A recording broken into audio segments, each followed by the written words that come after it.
My name is Tid, 30-year-old, and still single. After graduating from college, I started working as a salesperson at a company. The main products of my company are metalwork, creating parts used in various machines. It's a pretty well-known company in the industry, with stable performance. I've always done well in sales, though saying I've never faced tough times would be a lie. I was even being considered for a promotion to section chief, but a single incident turned my career upside down. One day, I received an angry call from a major client I was in charge of, claiming that the parts delivered did not fit. I've been involved with the sales of a product that we've been delivering for many years, right from its development stage. It's also the main product of our department, receiving orders of tens of thousands every month, and without it, our clients' production lines could even stop. That's why I always handled our transactions with the utmost care to ensure there were no mix-ups with the product numbers. There's no way the wrong product could have been delivered. In a rush, I issued instructions for the correct product order while also striving to get a handle on the situation to identify the cause. Upon investigation, I found a specification change document with alterations that made no sense, and on it was a signature that wasn't mine. It turns out, a co-worker from my cohort, Ethan, had apparently contacted the client under my name to communicate changes in specifications. From the client's perspective, they would naturally be upset, expecting the specifications to have changed, only to receive a product with the old specifications. Despite reporting this to my department head and the branch manager, they wouldn't believe it wasn't my fault. Recently, a similar mistake had occurred in the department next door, and measures had just been put in place to prevent a recurrence. With repeated ordering mistakes in our own branch, the branch manager, already under fire at an executive meeting, was furious.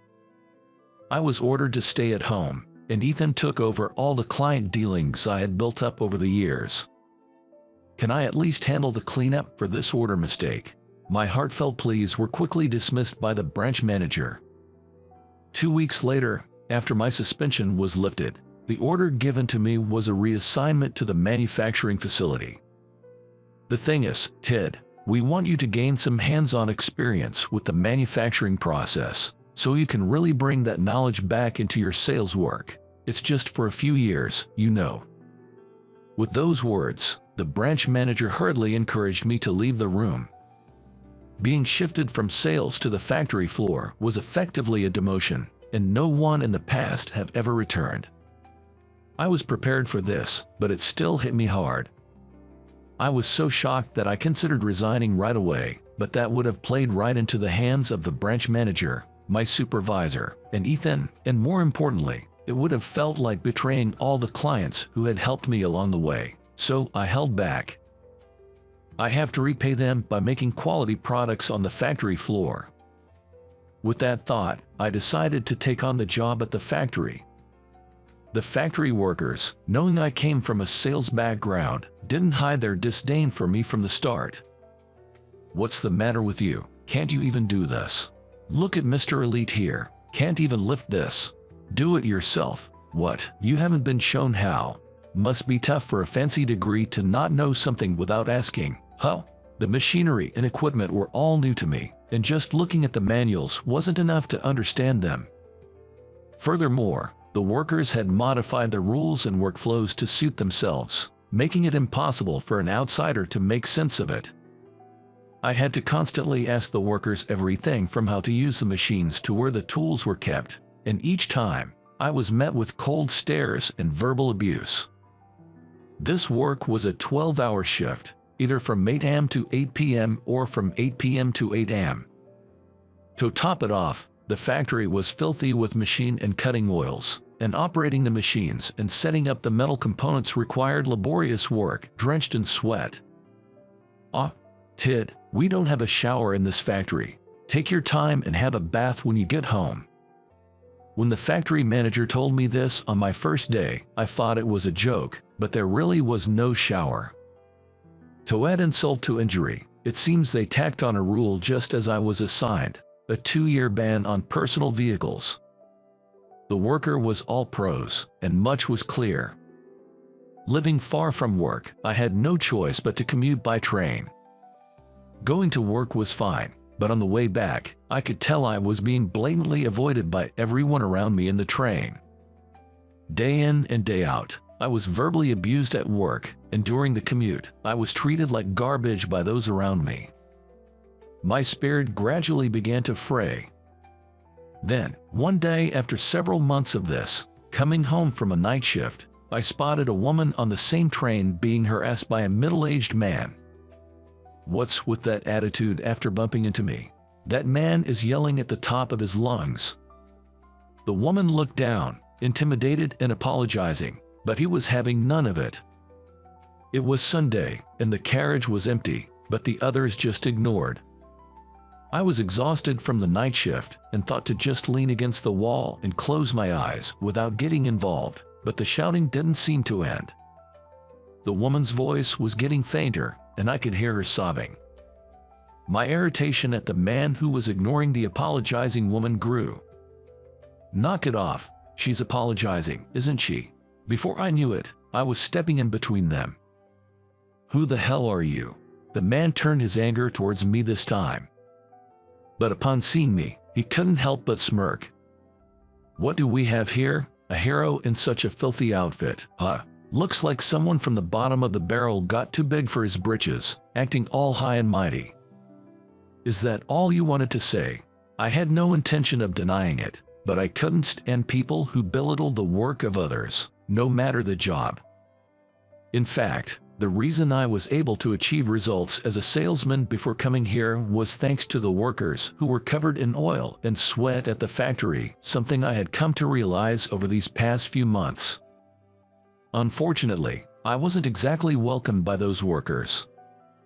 And it seems that these months of physical labor had toughened me up considerably. The guy backed down meekly after seeing me stand my ground and muttered, loser," as his parting shot. Thank you, I didn't know what to do. The woman I had helped approached and spoke to me. It's nothing, really. Just, don't get too close. I was fully aware of how dirty my attire was without her needing to point it out. But she didn't seem to mind my appearance and came up to talk to me anyway. She introduced herself as Karen, apparently a 28-year-old office worker in a downtown company. She usually commutes by this train as well, but it seemed that today was the first time she had seen me. Do you usually take this train?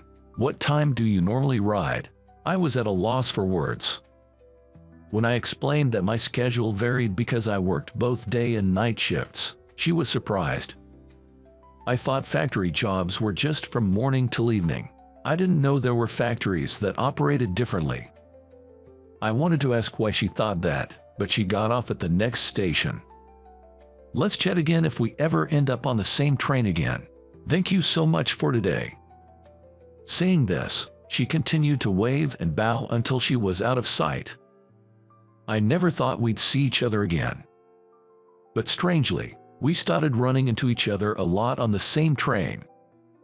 Once we recognized each other, we struck up conversations and exchanged numbers, eventually hanging out in our free time.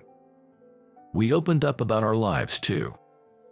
I learned that her family owned a small workshop in a little town and that she was expected to take over since she didn't have any brothers, but she wasn't interested in doing so. I also shared about the various jobs I've done and why I was currently working at the factory. It turns out her father's workshop was a day operation only. No wonder she was so surprised about night shifts. Over time, I became quite attracted to Karen's character, and it seemed like she grew to like me as well. One day, Karen looked more serious than usual and told me she wanted me to meet her parents. And she also wanted me to see the family workshop. When I visited her home, Karen's parents were really welcoming and friendly, even though it was my first time meeting them. And then, suddenly, Karen's father said he had something he needed to discuss with me. Our workshop is barely earning money each month, and honestly, we're at our breaking point. We've got a bunch of craftsmen with good skills, but they don't know how to sell it. I've been on the factory floor so long, The whole sales and management side of the business is Greek to me. It seems that Karen has introduced me because of my sales experience and knowledge of the manufacturing floor, and that's why I've been invited here today. They're not asking me to quit my current job, which would be a lot to ask for. Instead, they wonder if I could offer advice or teach them some sales techniques on my days off. Of course, we'll make sure you are paid for this job. Karen's mother adds. It seems like she's the one who handles the finances. After giving it some thought, I decided to accept their offer. But I requested, could you employ me as a staff member? I wanted to dedicate myself fully to this, not just dabble in it. Let me handle the job of selling such high-quality products. I'm sure it'll be rewarding for me too, I say with enthusiasm. Looking at the determination on my face, Karen's father nods as if he's made up his mind. The first time I saw the products of Smith Manufacturing, I was astounded. The machined parts, made with absolute precision to match the blueprints, were incomparably better than the products my own company used to sell. And that was accomplished without any significant manufacturing equipment to speak of. I heard that despite their quality, they were being sold for less than half their worth. The thought that such excellence was being overlooked in the world seemed like a loss for society as a whole. With that in mind, I quickly prepared my resignation letter and quit my job. The elites sure lack patience, don't they? The manager chuckled. When I went to the factory to sort out my properties, not just the workers but also the factory manager threw sarcastic remarks to me. But none of that reached my ears. I was too caught up in the exciting opportunity I had found. When I visited Smith Manufacturing, the president and all the employees welcomed me. And it seemed like Karen was pretty happy too. You helped me out in the train, and now you're stepping in to help my dad's family business. I finally felt like I found where I belong after losing it for so long. Right away, I used the network I built during my sales days to pitch our product line. From my brand new desk in a small office, I called around to various contacts non-stop. On the day of the appointment, the person who showed up was a contact from a company I used to deal with. It's been a while, Ted. Who would have thought we'd meet like this? I had been doing business with Steve for about 8 years since I started at my previous job. Now he's working in a small town workshop. Despite being busy, he made time to meet because of our long-standing relationship. So, how's it going? Has the company been managing okay without me? It was meant to be a light joke, but the moment I said it, Steve's face clouded over. Well, I mean, they're doing all right, I guess. The guy who took over for me, Ethan, seemed to have caused quite a few problems in just a few months. There were delays in delivery, and many products were delivered as special acceptances because they couldn't meet the expected tolerances. Mistakes in quantities were common, and he even managed to send a delivery to the wrong factory once. Thanks to Steve's efforts, things had been kept under control, but he said, "We're about to reach our limit. None of this happened when you were here, Ted." Steve looked pretty down. That's also why I was so glad to hear from you, Ted. I'd only heard from Ethan about a job transfer, and you didn't even say goodbye when you left. I'm really sorry about that. I was ordered by my boss not to contact any clients, but it was incredibly rude, to say the least. So, what's this thing you wanted me to see? Steve initiated. I silently laid out the product samples I had brought on the desk. This is, wow, incredible. Steve's reaction upon seeing them was the same astonishment I had felt the first time. He was amazed by their quality and precision. This shape, this precision, it's unbelievable. And his amazement grew when he learned they were made in a factory that only had outdated machines. I'll talk to my boss right away. Honestly, he's also fed up with our current supplier, so I'm sure he'll be on board with this. Oh, I'm sorry, I mean for you, Ted. Don't worry about it, I'm with Smith Manufacturing now. I said it firmly. At the next interview, alongside Steve, the head of the procurement department was also present. Caught off guard since I wasn't informed beforehand, I was surprised, but that executive made an unexpected proposal. "You're Ted from Smith Manufacturing, right? I've heard about you. To get straight to the point, we want to sign an exclusive contract with you." I was taken aback by the sudden offer. Here's what I was told. "There's a certain company and a supplier. You know who I'm talking about, Ted. We've been getting poor quality from them, so we'd like to switch our entire order to Smith Manufacturing. I hear you've been making parts with old equipment. It may be a bit forward, but would you consider taking on funding from us to upgrade to the latest machinery? We're looking to have you supply most of the parts for our products moving forward, as we'll need a larger quantity.